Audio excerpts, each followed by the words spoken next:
All right, so I'm just going to go ahead and start. Hello, everyone. My name is Priya Chhaya. I am the Associate Director of Content here at the National Trust for Historic Preservation.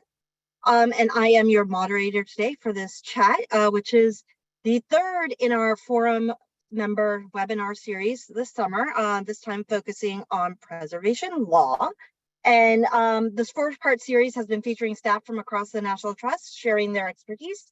And today we'll be featuring members of our legal team answering questions that you have pre-submitted or that you're asking during the session about preservation law or issues that you're facing in your community related to preservation law. So we're going to begin with the questions that you pre-submitted, but I also wanted to encourage you that you can submit questions at any time using the Q&A function at the bottom of your screen. If you haven't been to one of these sessions before, this is completely informal. It's just question and answer. We're just talking to each other and answering any questions that you may have. And so just so you know that it's just going to be a different format than you expect from us in the past. We also want to welcome you to, or encourage you to use the chat to introduce yourself, let us know where you're from, and tell us what area of preservation you work in or are interested in. And finally, we have enabled closed captioning for this event. We are also recording this, and we are going to be sharing it with forum members only and about 24 hours after the session. And you should get the link via the email that you register for. It'll come from us. And now I'd like to introduce you to our legal team who are answering questions today. We have Ross Bradford, who's our Deputy General Counsel, Betsy Merritt, who is also a Deputy General Counsel, and then Chris Cody, who is an Associate Counsel. And I am going to stop talking and let them introduce themselves. And maybe if you all, while you introduce yourselves, can tell us about what area of law you focus on and why maybe you decided to work in preservation law.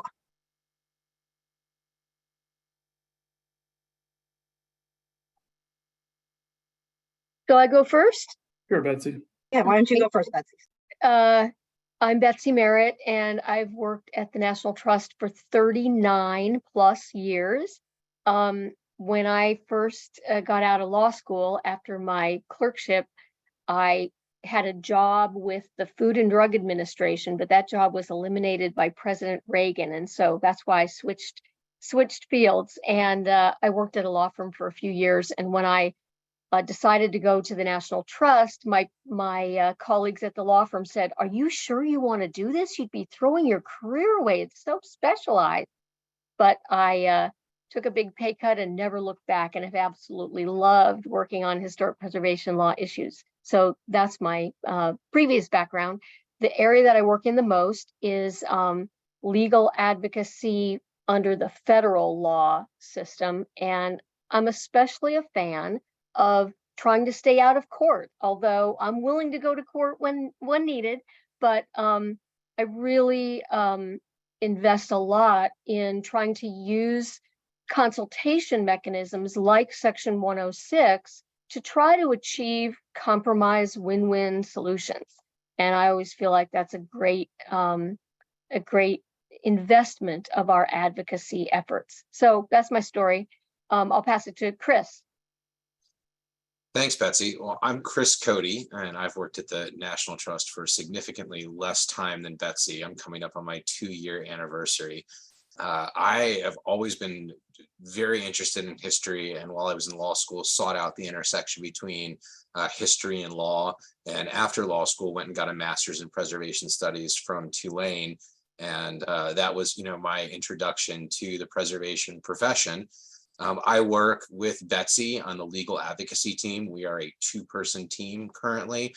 And in addition to the work that she just described with federal regulatory processes and, Section 106 reviews and those types of things, we also try and provide legal support to our partners, to forum members, and to institutions like cities and state historic preservation offices around the country. And with that, I'll pass it to Ross. Thanks, Chris. Thanks, Betsy. I'm Ross Bradford. I'm Deputy General Counsel at the National Trust. I've been with the National Trust. This is my 19th year, and I focus, one of my areas of expertise are easements. So I know many of you are going to have questions about easements, but I also help support other areas of the organization, mostly in the corporate services arena. Basically, that means supporting our historic sites, providing strategic guidance on a variety of different issues that face the organization. So I'm looking forward to the session today and any questions you guys have. And I think with that, we'll turn it back over to Priya. Great, great. Man, we have so much experience in this room right now. I'm really excited about this. So we had a couple of pre-submitted questions, and I just wanted to remind everyone that you can send us more questions at any time. Just use the Q&A function at the bottom. And let's go. So I think this first question, Chris, you said you were gonna tackle. What are the preservation laws for Louisiana? So I think that this is a great big picture question to kick off our discussion with. So I like to think about preservation laws as having multiple layers. First of all, there's federal law. There's the National Historic Preservation Act. That applies in Louisiana, where there is federal jurisdiction or federal undertaking occurring. So under that big umbrella, that top layer, there's state historic preservation acts, and Louisiana has a state historic preservation act. And that act governs state government undertakings and places where the state has jurisdiction. So beyond the State Historic Preservation Act, there are local historic preservation ordinances and laws. And these are, in my mind, some of the most effective and important laws that are out there that actually have a real on-the-ground impact and save buildings. Most of these laws are enshrined within locality zoning codes. And in Louisiana, you might have a situation where your parish might have historic preservation ordinances or laws on the books that address certain aspects. You can also have cities or subdivisions within parishes that will then have their own supplemental laws and ordinances. So when it comes down to things like design review, land use policy, most of that is governed at the local level by these local ordinances. State agency actions, state government property, state historic preservation acts, and anything to do with the federal government, the National Historic Preservation Act. So that's a brief answer. There are a lot of laws. We could talk about all the different laws, like the super awesome Vieux Carré Commission and its empowerment that are all in Louisiana. But I think just, setting the table with this big overview of the different layers of historic preservation laws that help protect places is a valuable way to start this conversation. Awesome, thanks. And I think Rhonda already shared in the chat a link to the legal advocacy pages on savingplaces.org, which includes a link to a booklet that we published a little while ago on the basics of preservation law. And a lot of that information is in lengthy, much longer than what Chris just said in short form. So I recommend, if you haven't checked that out yet, you should definitely check that out. I'm not sure who's answering this next one, but I will read it out loud. What documentation can we request from federal agencies who cite section 800.3, I think parentheticals of section 4, failure of the SHPO to respond within 30 days? Well, I'm happy to take this one as well. Prior to coming to the National Trust, I actually worked in a SHPO office, in the Arizona SHPO office, and I think I see Mary Ellen Walsh on here. Hi, Mary Ellen. When a federal agency says that SHPO failed to respond, the first thing that you can ask for, usually through a Freedom of Information Act request, also known as a FOIA, is just a record of their correspondence with the State Historic Preservation Office. When did the federal agency send the correspondence or the information to SHPO? When did SHPO's time to reply expire? And, in addition to inquiring what records the federal agency have, it's always a good idea to pick up the phone and call your State Historic Preservation Office. I mean, they're helpful, nice people, and it may be that they never received whatever it is from the federal agency and are unaware, or it may be that the SHPO office simply declined to comment and declined to issue any feedback and let it lapse. So, I would look both to the federal agency, perhaps through a FOIA if they're not forthcoming, just for records of the dates and when things were submitted. But, also make sure to call your SHPO office and ask their perspective too. Great. All right, I feel like this is a Ross question. Recommendations for revamping an existing easement program within a municipality. How do you get it back on track? Sure. Thanks, Priya. This is a great question. I mean, a lot of easement programs have been out there for a while. Sometimes, and I would say generally speaking, easement donations for tax purposes have trailed off in recent years or in the last decade or so, mainly because of the IRS scrutiny on those donations. So the first thing you would want to do to sort of revamp your program is to make sure that you have your existing program in order, that your files are in order, that you are making regular monitoring visits, that you have documentation for all your easements, because you don't want to start adding to your program if you don't currently have the existing program in place. And the reality is, with staff turnover, sometimes you'll go into those files and realize that things aren't exactly in order. But at that point, in terms of revamping it, you'll want to become familiar with what the IRS is doing in this area. The IRS continues to be focused on easements. I would say that the IRS is really focused primarily these days, very publicly, on the syndication of easements. So in municipalities where you have commercial buildings or things like that, where you might run into a tax credit deal where an easement might be used, there might be some interest in donating an easement, and it might be related to a syndication deal. So you might want to be a little bit more familiar with the ins and outs of those types of transactions. Those are listed transactions with the IRS, and we can go into that a little bit later in the session. But I think the takeaway is, become a little bit familiar with what the IRS is focusing on these days. Make sure that any sort of model or templates that you're using are up to date, and that would probably involve some outside counsel or in-house counsel reviewing those things. Make sure you have an active monitoring program. You want to make sure that you're a qualified easement holder. You want to make sure that if you're going to take an easement, you're actually enforcing your easements. So that means having staff visit them, and if there are violations, enforcing those violations. Like Betsy, I'm a fan of trying to stay out of court. So, we oftentimes try to work with property owners as best we can to resolve violations without having to resort to court filings or threatening litigation. But in general, most of what we're seeing or what I'm hearing these days about easement donations are people donating easements for the pure interest in protecting the property. Folks that are looking to donate for tax deduction purposes for a single-family residential home, it's become a very technical area legally and from a tax perspective in terms of documenting the value of those donations. And so unless you have a property that is extremely valuable and you've got property owners that have the financial wherewithal to weather an audit, the likelihood that you're going to find individuals donating easements on single-family residential homes is probably dwindling down. I mean, the IRS's work here has had certainly a chilling effect. And frankly, that's because there were a lot of abuses in this area about a decade ago. But now I think most of what the IRS, even though there's a lot of cases in the system still in tax court, a lot of the focus has been redirected to the conservation world and syndication of easements. But in general, I think those are some good ideas to start with. Obviously, happy to answer some follow-up questions in that regard, or after the session, feel free to reach out and we can talk a little bit more. We do have an older publication. I don't know if it's available online, and I can send you a link to it. It talks about establishing an easement program, and some of those ideas and concepts are the same for revamping them. So I'll leave it with there, and we can go on to the next question. I wanted to jump in with a connection to the Section 106 world, and Chris may want to jump in on this as well.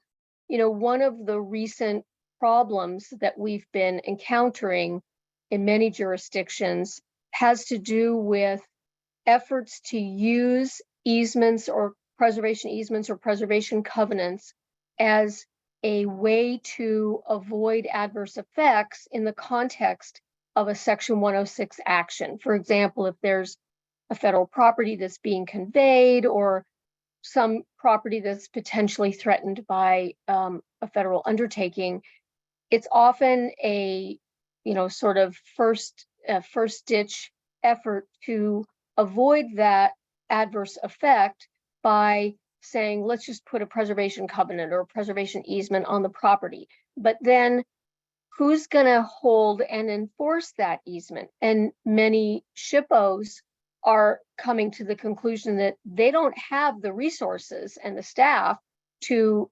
manage that kind of a program and that kind of an enforcement. And so sometimes we desperately look for local preservation organizations who are willing to take on that responsibility, but there are costs involved in managing and enforcing those easement programs. And one of the things that we sometimes find when we look back is that those covenants and those easements get put into place, and as a result, a federal undertaking gets processed with the assumption that there's going to be no adverse effect, but it doesn't necessarily play out that way because nobody's enforcing and monitoring those covenants. And so I feel like this is a broader national problem that we need to try to tackle, is how we use these tools, these covenants and easements, as a way of protecting and avoiding adverse effects,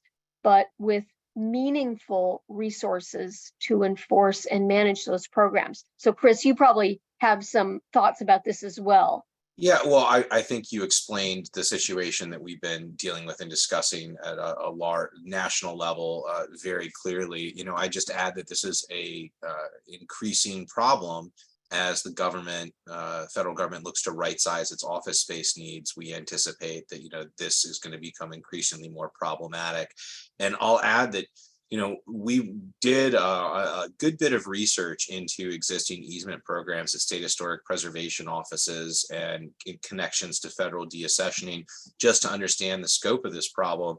And most of the folks who we talked to whose easement programs were significantly challenged, they were suffering from the creation of programs by state legislatures and other entities, usually grant programs, which of course are always good, but that then automatically created easements as part of the grant award recipient process that then came with no funds for monitoring or for any of those things. So, you know, there are entities out there that have hundreds, even over 1,000 of these kinds of easements that come automatically through these programs with no funding or anything attached to it. So there's really a varied landscape across the country in how different states are dealing with this issue, with the deaccessioning issue, and trying to find appropriate holders, given the challenges that so many of the folks that we look to hold these easements in the past are now very much at capacity.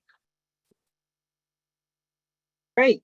Can I just follow up really quickly? Go ahead, Ross. I see that Kelly had asked a follow-up question about Kelly's with the Nebraska State Historic Preservation Office, and they have covenants. And one of our questions is, you know, what are the responsibilities for, you know, are there responsibilities to do regular site visits? And, you know, just to step back, I mean, obviously, as Chris noted, you know, if your program is part of a grant funding program, you know, your requirements are, you know, not tied necessarily to the IRS in terms of what they require to be a qualified easement holding organization. However, you know, there should be a base level of standards of best practices. And generally speaking, in the easement holding organization world, both for government entities and for nonprofits, you know, the idea or the concept is that you should be visiting you know, properties annually. Even at the National Trust, we you know, we have a rolling calendar of every 18 months. We visit a property because our program is sort of geographically all over the country, and that's what we're set up to do is a visit every 18 months.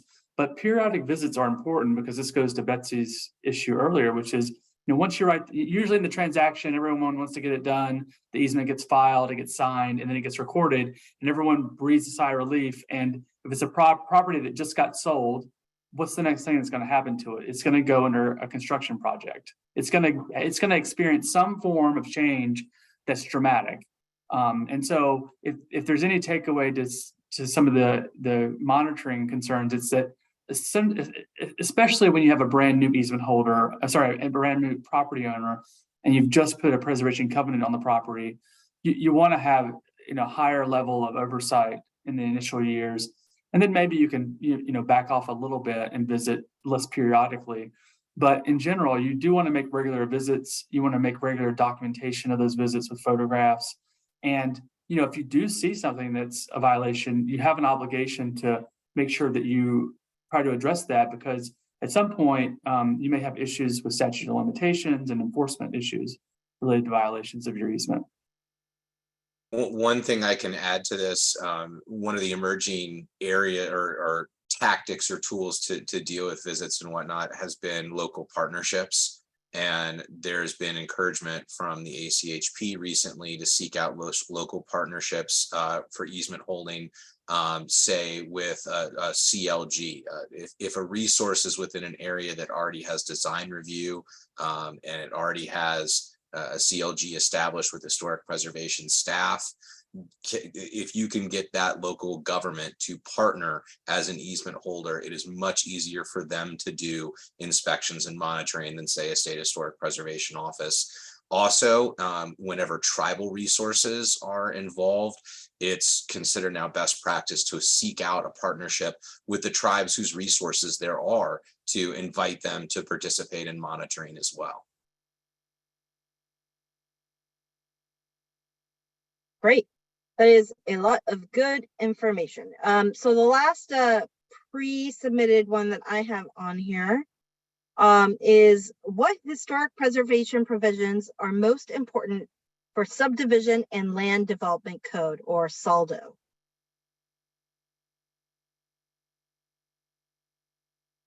Well, I'm happy to take this one as well. I mean, I would say at the macro, at the high level, your State Planning Act, which usually enables the authorities of local municipalities and counties to then implement their own local zoning. And when it comes down to land use, as I said, when I was describing sort of the layers of preservation, it's the local ordinances within the local zoning code that often have the biggest effect on actual land use. Again, all of those, the rules by which you can write your local ordinances and land use regulations are established in your State Planning Act. And then each county municipality will have their own rules. And again, those are the most relevant for those kinds of concerns. Great. Ross or Betsy, anything to add? Nope. All right. So I'm going to move on. We've got 4 solid questions in the Q&A box. Remember, if you have a question about anything, feel free to ask it. If you want to ask it in a way that keeps you anonymous, you can just say, don't mention my name or whatever in the thing, and we won't do that. Just let you know that we have got about a half an hour left, so we've got plenty of time for more questions. So this question is, what is the SHPO's role in a possible Section 110K issue? How difficult is it to prove? Well, Betsy, do you want to take this one? I was going to say, given your former role in a SHPO office, you might want to start, but I've got some things to add as well. Sure. And this question comes from my former colleague at the Arizona SHPO office. Mary Ellen, what's going on? Do we need to talk? Is someone doing something bad here? So Section 110K of the National Historic Preservation Act, for those who don't know, is usually referred to as the anticipatory demolition provision. And it provides that federal agencies, I've actually got it pulled up.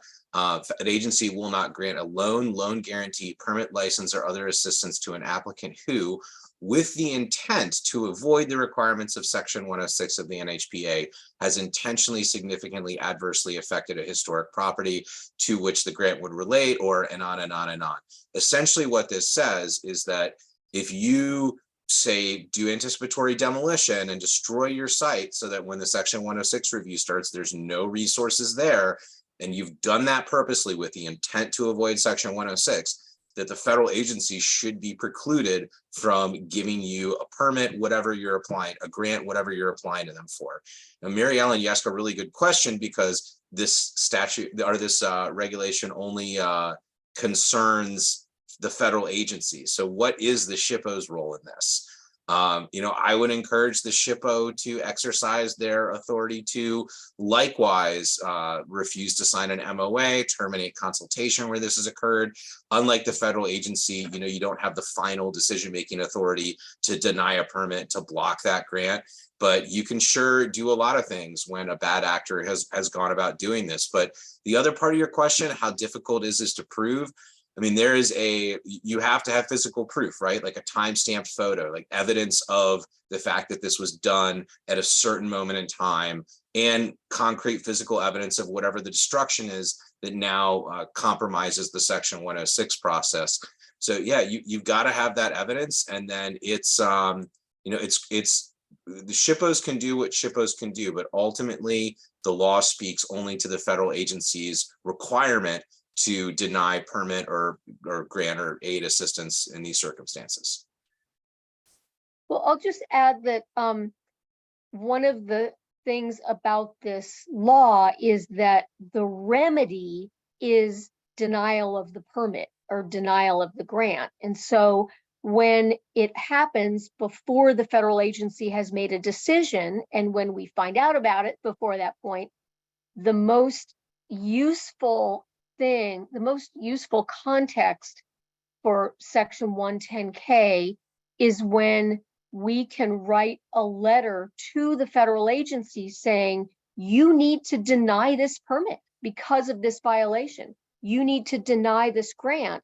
And if there is an opportunity then for, if the damage isn't irreparable, for example, if there's an opportunity for the applicant to somehow backpedal and undo or not go forward with what they're proposing, that gives us pretty strong bargaining leverage. But once the agency has issued the grant or the permit, if they weren't notified about this in advance, it's more the remedies are more limited and more difficult. So the best time for us to invoke this as a threat, if you will, is before the federal agency has made its decision, when we've learned about either threatened adverse effects or actual adverse effects that have taken place. And some federal agencies have been really good about taking this requirement very seriously and in carrying out a significant consultation process to try to get all the facts out in the open and really try to make a decision that takes into account these allegations of anticipatory demolition. Thanks, Betsy and Chris. So the next question is, what can a municipality do to strengthen their case for adopting a local inventory or overlay of historic places, given the state provides them authority to do so, but there are property owner objections making the local government reluctant to proceed for fear of lawsuit?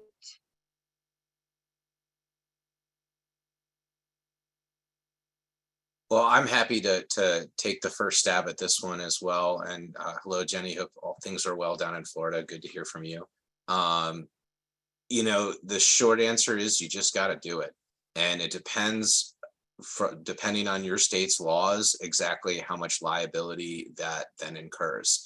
Some states, especially in the wake of the Supreme Court decision Kelo versus City of New London, which moved the bar for governmental takings, some states have enacted very strict laws that could potentially define listing a property in the National Register if it comes with associated zoning restrictions on your property as a taking. Every state now pretty much has a different specific definition of what a governmental taking is and a specific line as to when that's crossed. And that's the risk here, would be a private property owner who is included in a National Register district against their will, suing and saying that the government has damaged me by diminishing the value of my property, by taking my property. And whether or not this specific action rises to that level of a taking, again, it's going to be based on your specific state laws. But, in general, the threshold for a National Register district is just a simple majority. And there are many, many, many districts all the time that are listed with a handful of squeaky wheels that object. And it's a risk that the municipality just has to take for the benefit of the majority. I'll chime in with a couple of other thoughts, and Ross, you may have some as well. One of the temptations that some local governments have pursued is, in order to avoid the need for a specific local designation procedure, is to develop a local preservation ordinance that basically says this will apply to every property that's listed in the National Register. And I just want to make it clear that we do not endorse that approach. It is very problematic legally because, and it's not because of takings issues, there's really strong arguments against those claims. It's because of due process issues. And if a property is listed in the National Register decades ago, and then there's some new owner, the new owner may understandably say, hey, you're subjecting me to this set of land use regulations that I had no right to participate in. And we just do not endorse that as an approach, even though it's tempting because you have the existing list. But we feel strongly that the proper approach for a local preservation commission is to establish a designation process, and owner consent is not required. It can be challenging if you have owners that are vehemently opposed to designation, but it's not legally required, and it's better to go through that individual case-by-case designation process rather than just adopting the list from the National Register. So Ross, I don't know, you may want to chime in with some thoughts as well.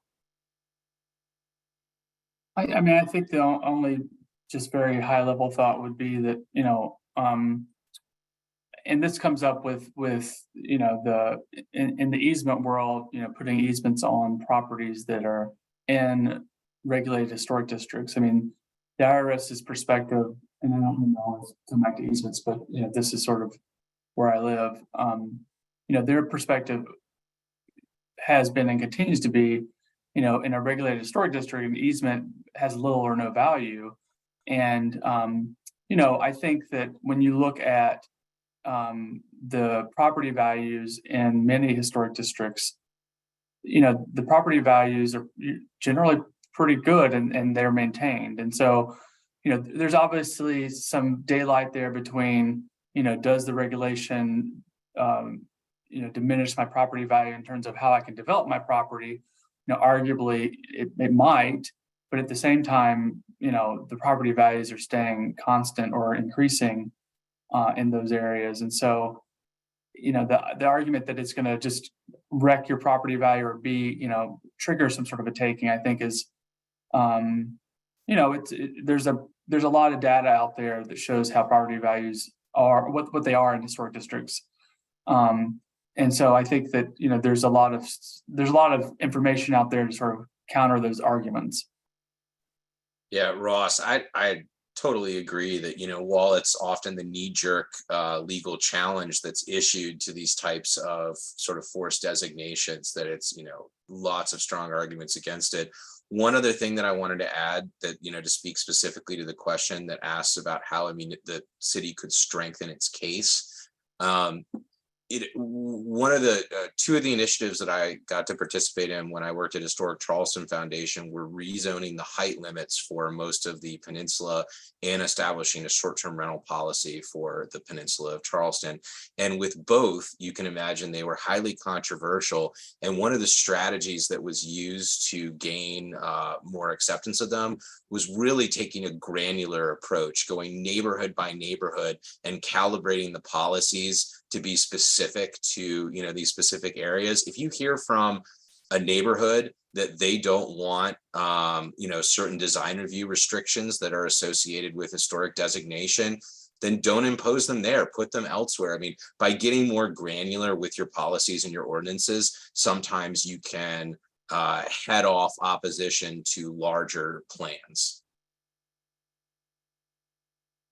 Great. Some of the things we've been talking about, we do have older publications related to this.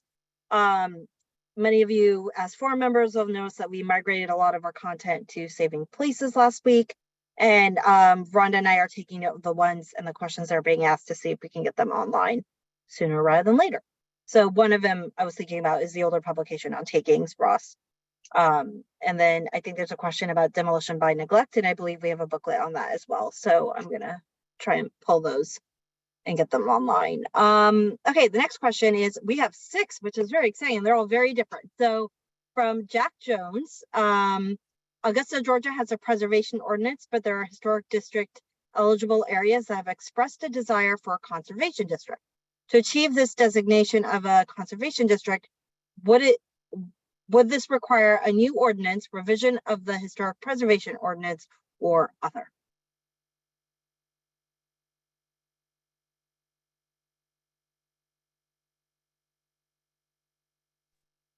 Chris, you want to start this one, or? Sure. Unfortunately, I think it's a quick answer, although maybe fortunately, since we have multiple other questions now, I am not terribly familiar with the exact definition of a conservation district under Georgia state law. So I mentioned earlier that there'll be a state planning act that usually sets out the definitions of various types of zoning overlays like conservation districts and historic preservation districts. And without really knowing the specifics of Georgia state law for the difference between those, it's hard to answer this question. That's where I'd start. That's where I'd look to figure out the answer. Well, I was just going to say that my assumption would be that it would require amending the ordinance if conservation districts are not already a thing that's provided for in the ordinance. But again, it probably depends on specific state enabling laws. So, we could follow up on that one. Great. The next one is, my concern is the Section 106 review process can be lengthy and negatively impact our project timeline, especially meeting construction timelines of other grants, for example, state grants. What can I do to help make the process more streamlined? Activities I could perform pre-award, or any other recommendations to help make the process more efficient for not only the reviewers, but me, the owner, who wants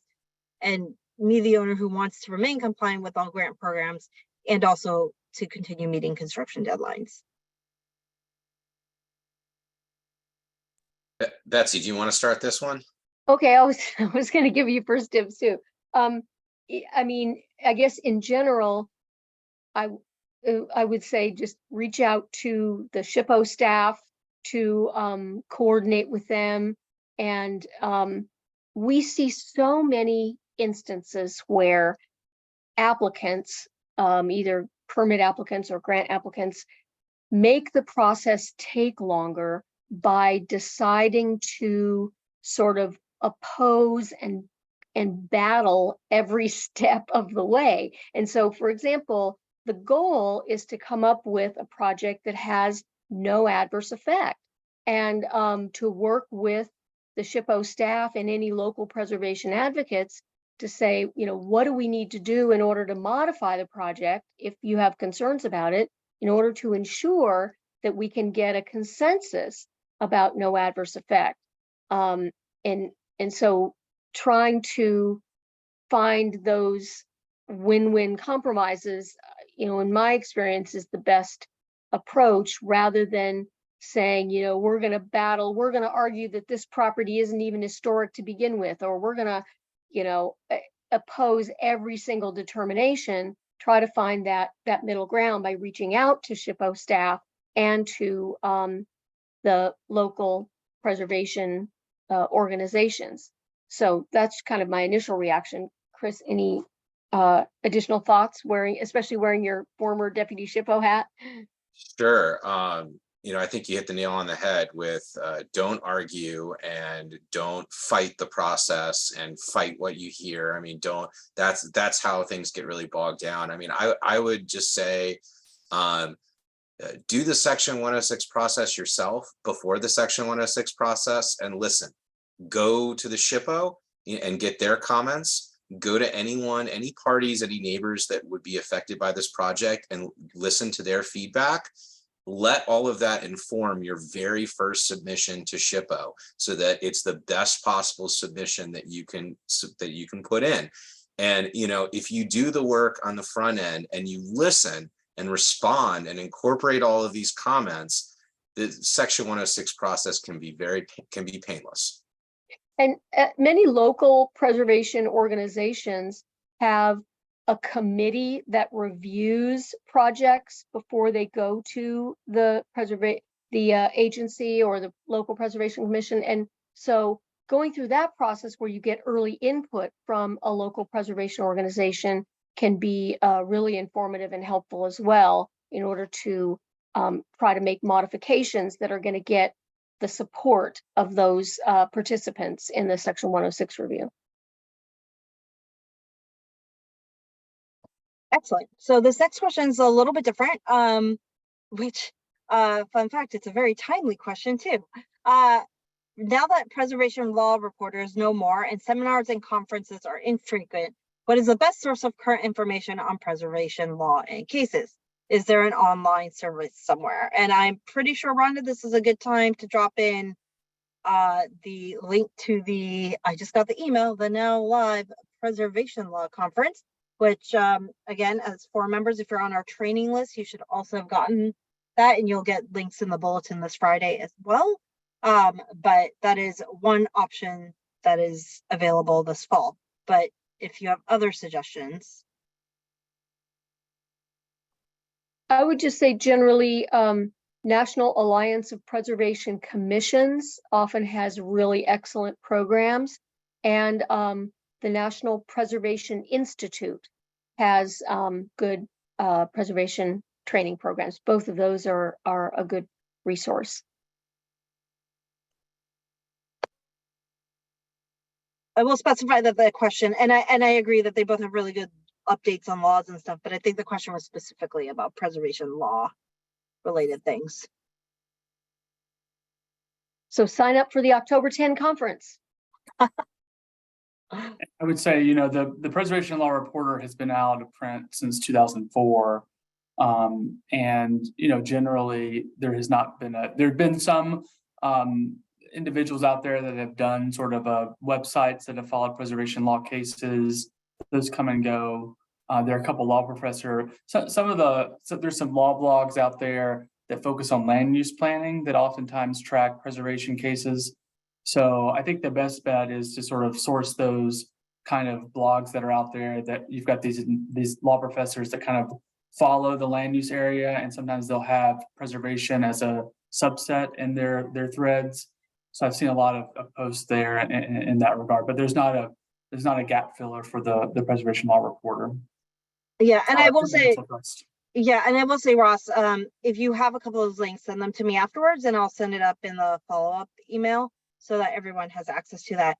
And I will say, for my part, I am constantly, for those of you who don't know what I do at the National Trust, is I handle all the digital storytelling for the National Trust, and that includes any of the case studies and the blogs that we post connected to the work of doing preservation. And so I'm always in conversation with our legal team about what we might need to put out a story on if something happened in case law or something like that. So over the years, we've tried to keep track of that stuff as it happens. I know we've done a lot specifically in that issue Ross mentioned earlier around the IRS and easements, particularly. I'll also just mention that the Advisory Council on Historic Preservation has material on Section 106 cases. It only goes through, I believe, the year 2000, but still that's a very useful resource. And Priya, I'll provide that to you so you can include it in the references that you're going to distribute after the conference, after this webinar. Sounds great.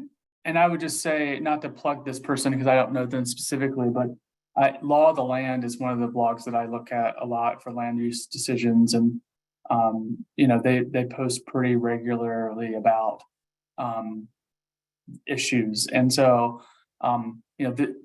these folks have law students and the professors that kind of are looking for things to post about, and so if I'm trying to find things, I typically go there and a few other ones, but that's the one that comes to mind most recently.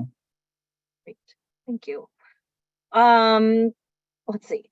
What are some ways that local historic preservation commissions can enforce demolition by neglect ordinances?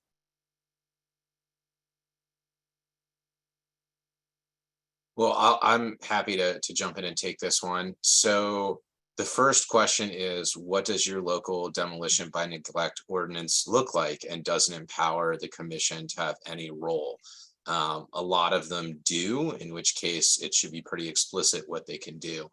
But one thing that all historic preservation commissions can do that I personally really encourage them to do is issue resolutions referring troublesome demolition by neglect situations to the city building official. And a commission can at any point in time take up and put that resolution forward to city council or to whatever body administers the city. And historic preservation commissions shouldn't be as shy as they are about calling out these demolition by neglect issues. And I'll tell you, if you read your building code, most of these properties that are suffering from demolition by neglect are actively violating the building code and are eligible for enforcement. So just telling the building official that there is a civic interest and the folks in charge of historic preservation in the community are saying, go look at this, is a powerful referral.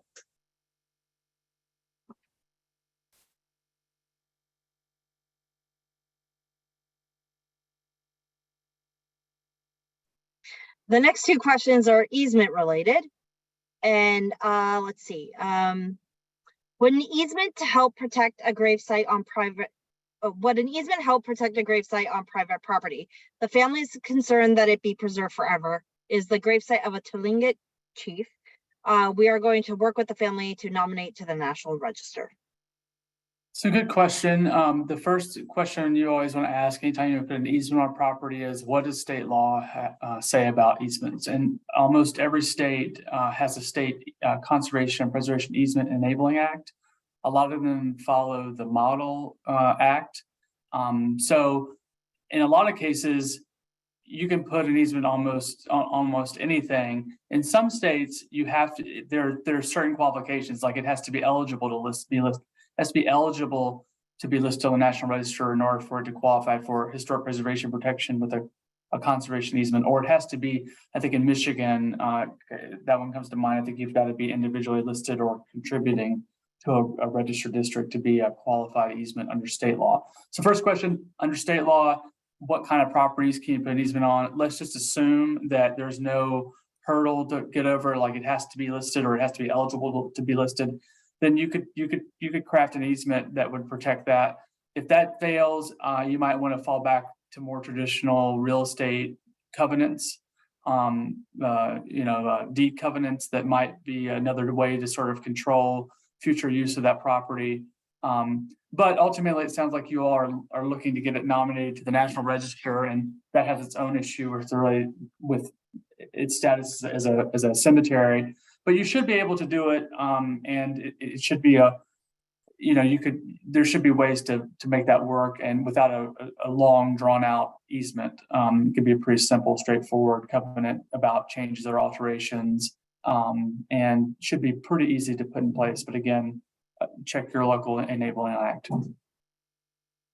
And I'll add really quickly that question came from Trish Neal. And I just want to say, Ms. Neal, I know that you recently reached out to us about bridges and a boat, and that we owe you a response, and you should be hearing from us shortly and be happy to talk about the situation more. Awesome. The last question we have in the Q&A function, which we still have 10 minutes, so we have space for maybe one or two more, is from Kelsey, and it looks multi-part. So I'm gonna read through it totally, and then Ross answer however order you want. I work for a municipality and I'm attempting to resurrect an easement program that hasn't been touched in a long time. Not looking to add more just to get things in order. Beyond locating the recorded easement, what other key documents are important to find? Other tips for important first steps. The good news is we have a small portfolio, less than 10. Additionally, what if we discover one property has been severely altered in this time and one hasn't? Will that cause issues for us in the future if we push back on new proposed work? Does lack of previous enforcement weaken an easement program? Sure. Good question. The first thing, get a copy of all the recorded easements first, read through them, make sure you understand them. The second part is get contact information for everybody, because you're going to have to make contact with those individuals. And that may mean going to the recorder's office to see who owns the property. We have a lot of problems with properties that are owned by LLCs and getting to an actual person or physical entity that can respond. So tracking down current accurate contact information, making sure the people or individuals you're talking to are actually authorized to talk or speak with you on behalf of the condition of the property.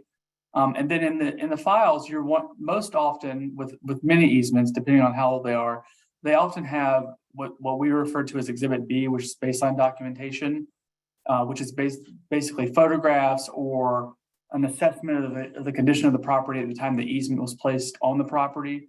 You'll want to make sure that you can locate that. Some easements may say, Exhibit B is on file with the easement holding organization and it's not recorded. And so that's the second part of that. Get the recorded easement, find a copy of the baseline documentation, get contact information for everybody. Before you start, I think before you kind of get to the point of contacting individuals, you're going to want to have a game plan. You're going to want to know if there were inspection reports or an inspection report template. The other thing that you'll want to think about are standard operating procedures. About 2 years ago, the National Trust issued a set of model easement holding organization standard operating procedures. They're pretty detailed. I don't know that you need all of those things to have a good operating efficient program, but I would suggest that you take a look at those and kind of read through them, and you'll see a whole series of things you should be thinking about in terms of documents you should have on file, how often you should do visits, what a visit should encompass, what a visit looks like, what a violation looks like. And to wrap up in terms of what would happen if you had a violation that wasn't enforced. Again, you may have statute of limitation issues in your particular area, your particular state, if it hasn't been enforced in a long time. One thing that we often do is if for some reason there was a change or alteration that was made and the property owner comes to us that was not authorized, we will oftentimes withhold our future approval or review until the existing violation or infraction has been addressed. But I would, think about this holistically. What are the best ways to get, moving forward? If someone paints a door a different color and your easement controls paint, that's not necessarily going to be an issue you're going to litigate. But if they pulled all the windows out and replaced them, that might be something that rises to the level of litigation. So you'll want to think about ways to work with the property owner to resolve those issues and establish a clean slate moving forward. So if you have outstanding violations, you want to do your best to either internally resolve them to determine whether there are things that you might have retroactively approved, to document your paper files on that, and then make sure that going forward you have a good clean understanding of what the status of each property is, because I think that's one of the problem things that we've seen in other programs is that some of these people don't want to deal with the problems and they just let them go, and then 10 years goes down the line and you're like, well, how did this door turn into a window, or how did this window turn into a door? And it's best just to to work with the property owner to address those issues, get them resolved, and then move forward. Great, thanks, Ross. That was really comprehensive. And we had dropped the link to the model SOPs earlier, and then I just put it in the chat. So it's about 3:55, but Ross, you had put in a question for us just in case it didn't come up that I thought maybe we should just touch on, and then we'll close it out because we've done all the questions that were submitted. But can you talk about the status of the easement syndication in the IRS? Are there any recent developments? And I think you started earlier to talk about this, but Yeah, I mean, this is a real niche area of preservation law and easement law, but it is a area that has gotten a lot of attention, both from Congress, from the easement holding community, primarily the land trust community, and the IRS specifically. The IRS has issued a notice listing syndication transactions as being a listed transaction.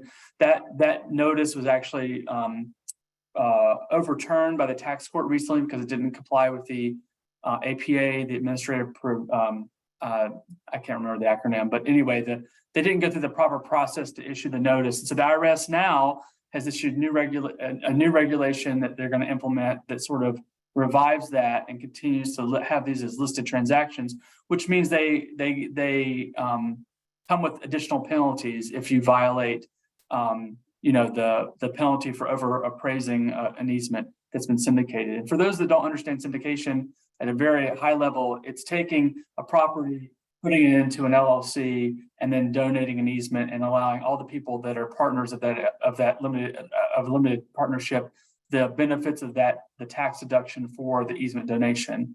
So that's it in a nutshell. And the real controversy is, people will take a property that's in year one, it's worth $1 million.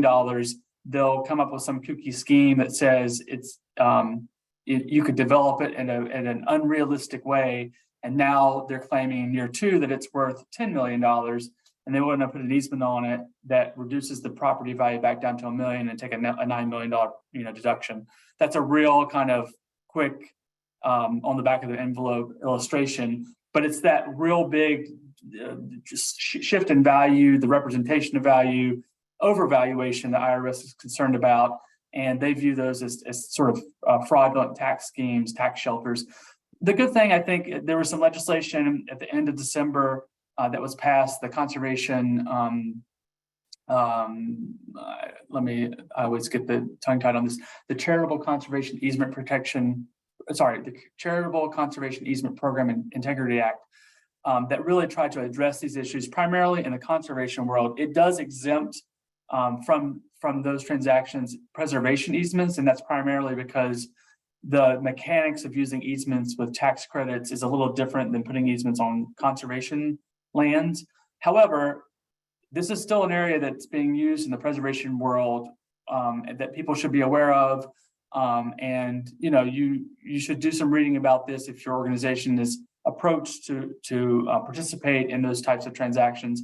It's not to say that they're necessarily bad, but there's a lot of scrutiny around them, and you want to make sure that you understand the pitfalls of this area, the IRS's attention to it, Congress's attention to it, and also at the end of the day, as an easement holding organization, your programmatic responsibilities to enforce your easements. So if you take an easement on something like this, it's a tax deduction, and you don't end up enforcing it, your program can be in jeopardy, and ultimately it could, your tax status could also be in jeopardy. So that's sort of kind of the update there. It is still a moving target. The only other thing I will add is that the IRS recently issued some safe harbor provisions that were you could implement those by July related to extinguishment and boundary line adjustments. This was in response to some court cases, a circuit split about percentage interest and how those are divvied up in an extinguishment. I'm happy to follow up with folks. I know we're running out of time about that. If you're interested in learning more about it, it's another real narrow area. But again, you might read some news articles about those safe harbor provisions. That's already passed. The deadline ended in July, so people can't avail themselves of those anymore. But those are sort of the big updates. Great, thanks, Ross. And I think if you have any questions for any of the panelists, the easiest thing to do is to email forum@savingplaces.org, and we'll connect you with Chris, Betsy, and Ross as required. But finally, before we close things out, thank you to you as forum members for coming to this webinar. We're really glad that you were here, and we hope you took away some information that you were looking for. Please take the survey and let us know what you think. It'll pop up right after we close this out and show up in that follow-up email with the recording and the links. But we also have one more in this 4-part series coming up on August 15th. about preservation architecture with our colleague Mark Stoner. And then finally, as we mentioned before, the Preservation Law Conference is coming up on October 10th, 2023. Again, thank you so much for coming today. And again, reach out to us. This is forumonline@savingplaces.org, but you can also email just forum@savingplaces.org, and that will also get to us. So thank you, everyone. Thank you, Chris, Betsy, and Ross. Thank you, Rhonda, for being behind the scenes today. And we hope we will see you at next week's event. Bye.